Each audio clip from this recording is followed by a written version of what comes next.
Do you remember Propagation VR? It was that static wave shooter by Wanadev Studios that I played about a year ago.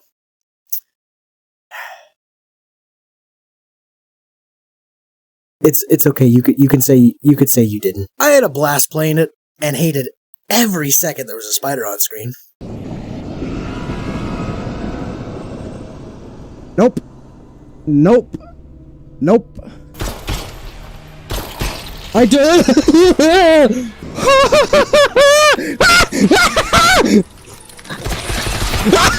Leave me alone. No. And overall, wish there was a lot more the game had to offer, such as more levels after the subway and the ability to move. The game had just enough content to keep me engaged, while also making me want to have more. By the end of it, I was hoping to progress through this new world that I was introduced to, but when the credits rolled, I was severely disappointed that that was it. Death 0. Difficulty bonus normal. Wait, that was it? No, wait, that was it? That was the game? Now cut to February 2022. I decided to check out Propagation VR to see if Wanadev added anything to the game since I last played. But when I saw the newsletter, oh boy, was I excited. Propagation Paradise Hotel.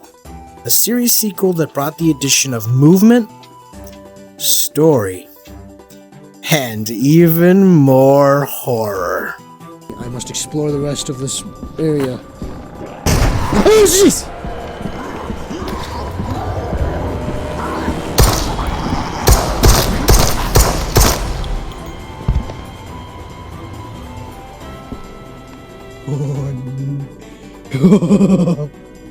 Don't do that again. But it was in closed beta, which means I had to wait until the game released. However, Wanadev Studios, the developers behind Propagation Paradise Hotel, graciously gifted me and many other content creators a key to the game 2 days in advance of its release. Words are hard. On May 2nd, I woke up at the appropriate time of 12:20 in the afternoon, checked my email, and there it was. After seeing this email, I immediately got out of bed, made a cup of coffee, installed the game, and went and played Fortnite instead. Star Wars. I get to be Star Wars in the game. It's a fun game. Me and the boys walking up to the Jedi Temple to kill some younglings. Okay. But afterwards, I turned on the game. And it was an experience.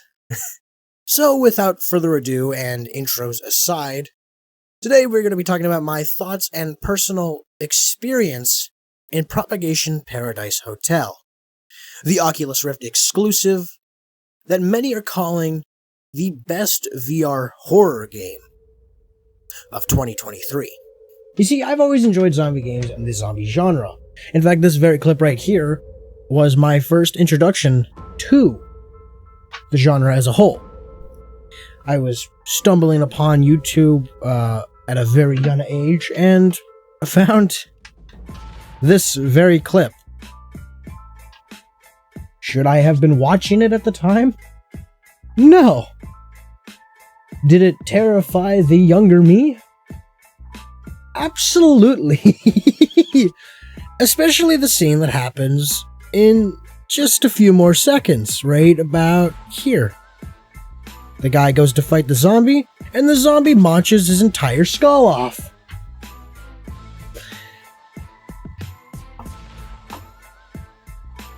This was traumatic. Now, cut to today. I still very much enjoy the zombie genre, but I feel like many things, the longer you are surrounded by it, the quicker the fear factor starts to wear off. And this is especially with video games, where the average game is about 10 hours in length, and developers have a very hard time of keeping that fear factor on you throughout the duration of the game. An example would be Dead Island. That game terrified me my first playthrough. The first go-around was an amazing, scary experience due to the fear of the unknown. I was also at the edge of my seat as I progressed through the game. But the longer I played, the more I grew comfortable, and it became another game where I wasn't afraid of the enemies, but just dying over and over again. And once I became a high enough level, I wasn't afraid of that either, because I couldn't die. It was the same with Dying Light and many other horror genre-based games that I'm sure you can name off yourself. But Propagation Paradise Hotel took notes from games like Outlast, Silent Hill, and especially, if not mainly, Resident Evil, where it never gave the player too much power. Power balance is always an issue with games, especially horror games.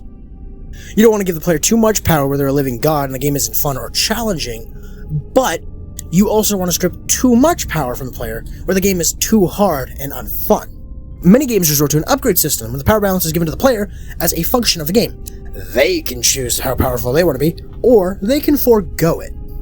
Sit about right here. And games also, if not mainly, go with a simple difficulty slider. And depending on what difficulty you chose, will depend on how much easier everything is going to be. From enemy to player health, aggression, item drop limit, and so on and so on. And like that of Resident Evil, Propagation Paradise Hotel went with the difficulty slider option, where depending on how difficult it is, will depend on everything I just listed off. I personally played on the medium setting. It was a good balance of difficulty, not too hard, not too easy, and when the game needed to remind you of how small you were, it would throw an appropriate enemy to balance your ego.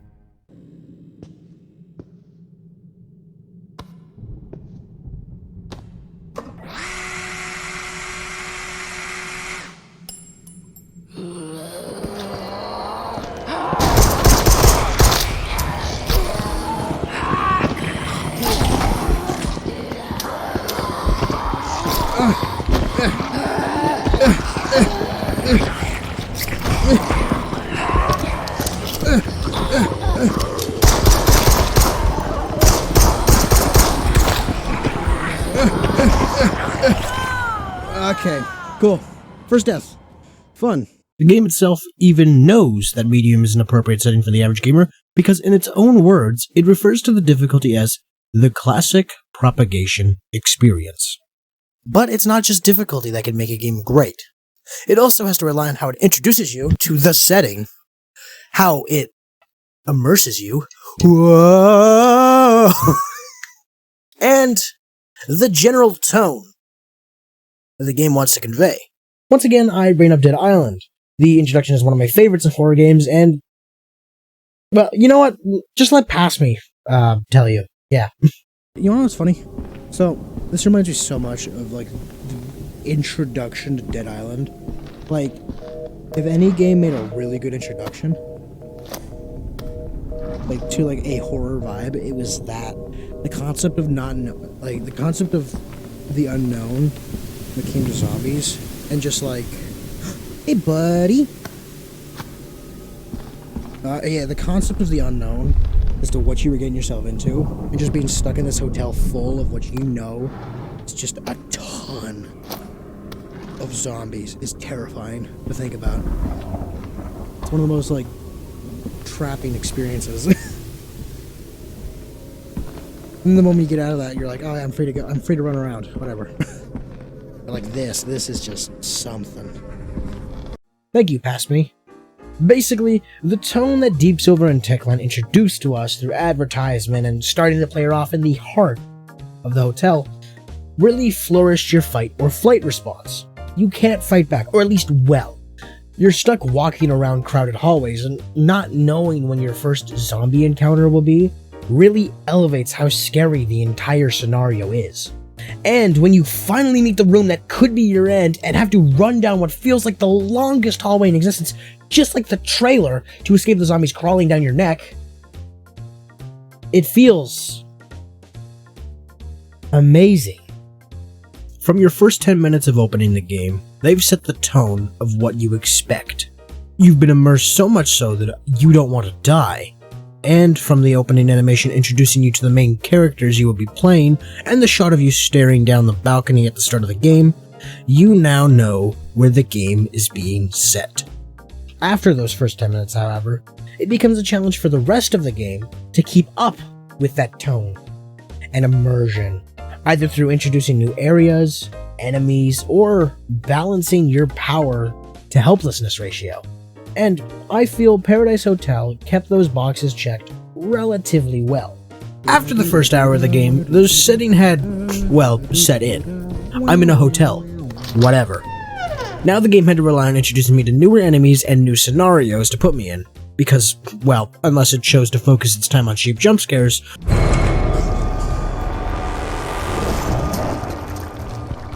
Whoa, what is that?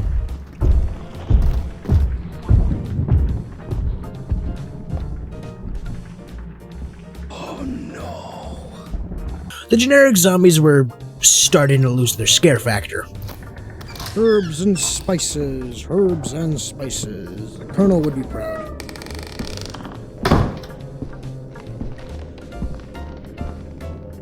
It was a very loud thud. I didn't mean to do that. Oh my god. You are choking.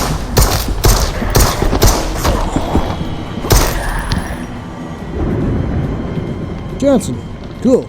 And when the game introduced me to the shotgun, that fear of the common infected disappeared entirely, because all I would have to do is aim it at their head and pull the trigger. Now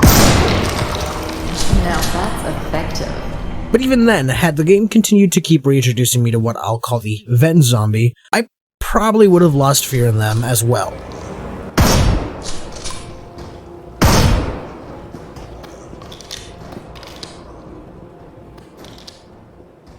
If you noticed in the...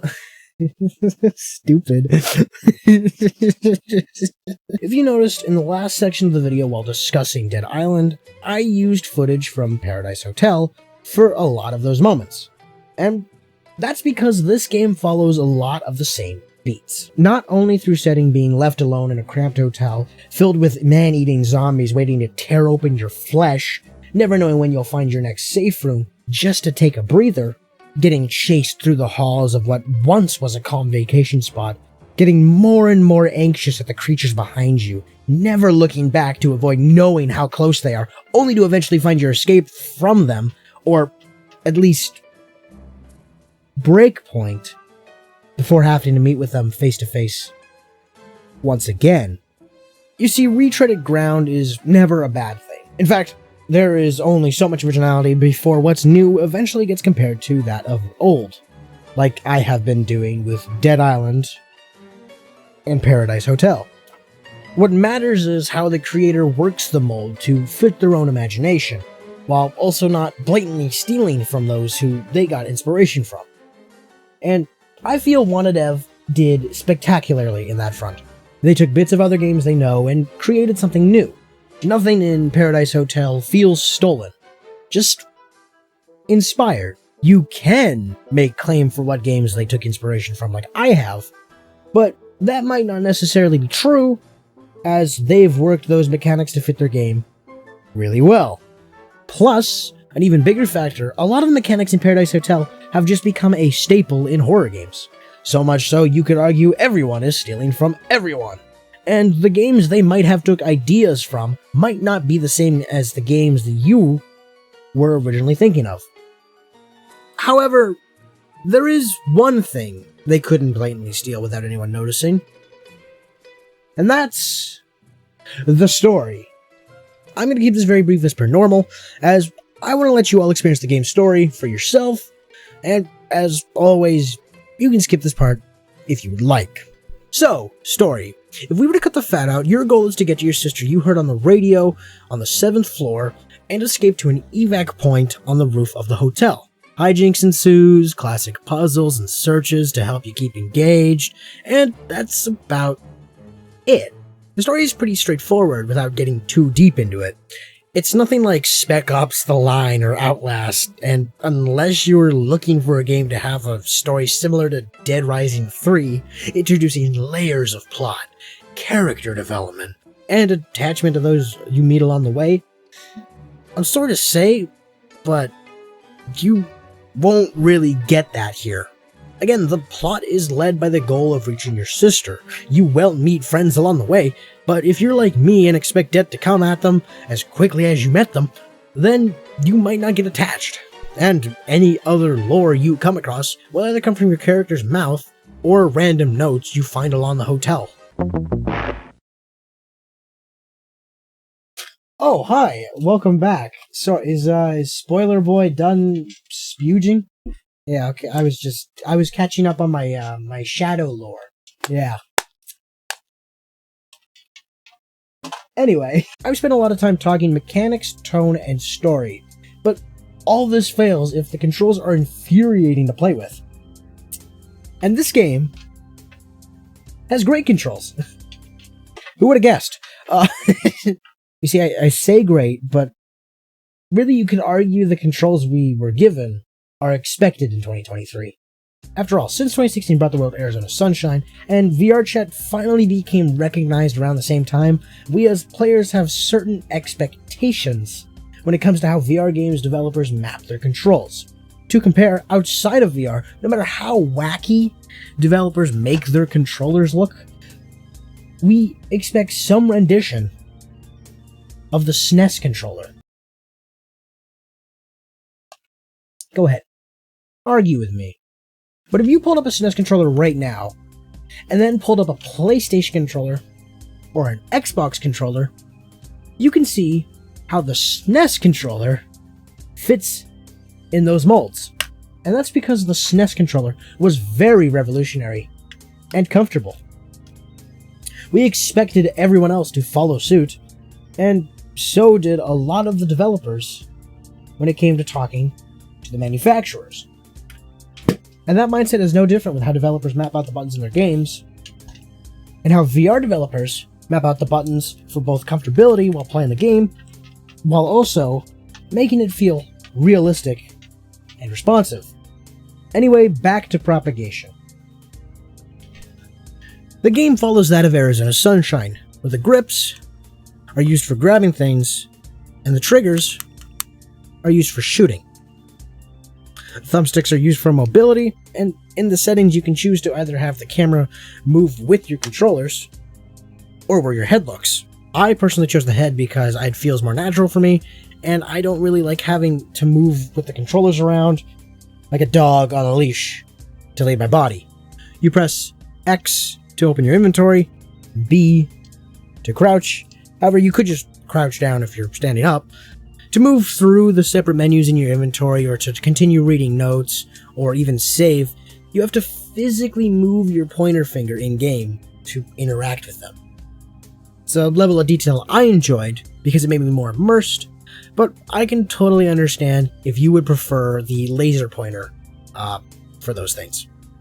I personally felt comfortable using these controls, as they did not inhibit my ability to play the game, and they're very quick to pick up. In fact, you'll mainly be using the triggers and your thumbsticks for most of the game, with the occasional inventory check, so you're bound to get used to that layout very quickly.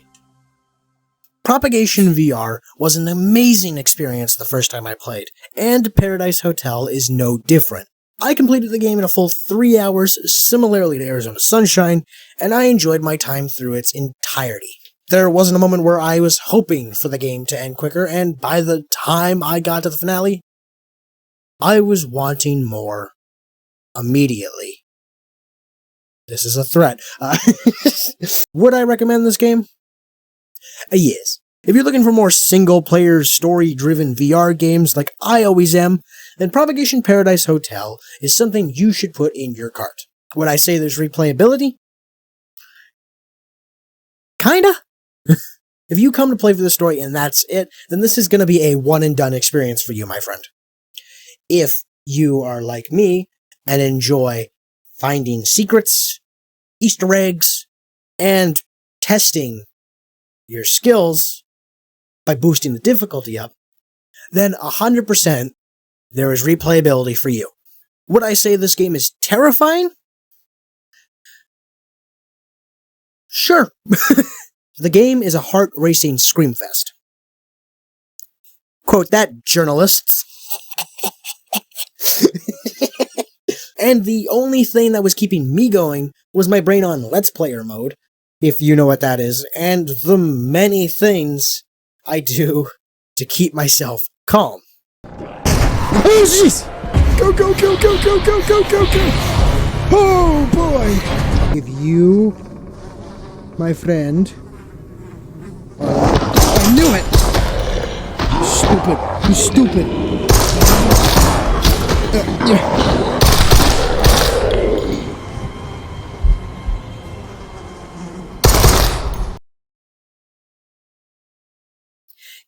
It worked most of the time. Don't judge. You'll be scared too, trust me.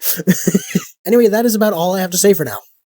I do hope you get to experience the game for yourself, and as of recording this, it is officially out to the public. So that shouldn't be too hard.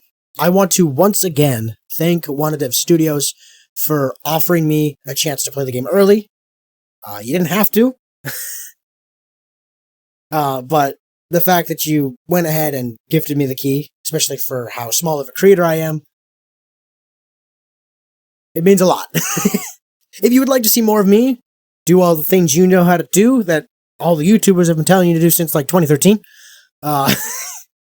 and if you want to see me more, check out my Twitch channel at twitch.tv/Mycernius, where I will probably be replaying this game myself in a much harder difficulty, because I do want to test my might. Anyway, that's about it. There's nothing more on the script. It's blank. It's all white right over there. That's what I've been looking. That's what I've been looking at this entire time, was just the script.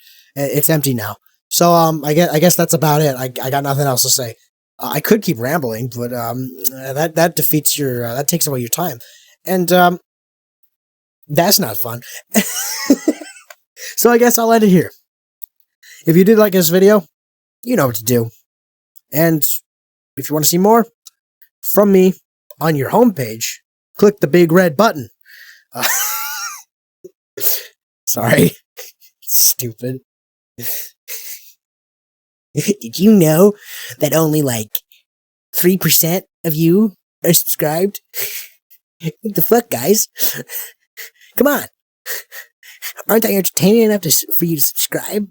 Come on, do the thing. Do the thing. Do the thing. What's that? 99.5% of my viewers are fucking freeloading? What the fuck, guys? Anyway, until my next video, I'll see you guys.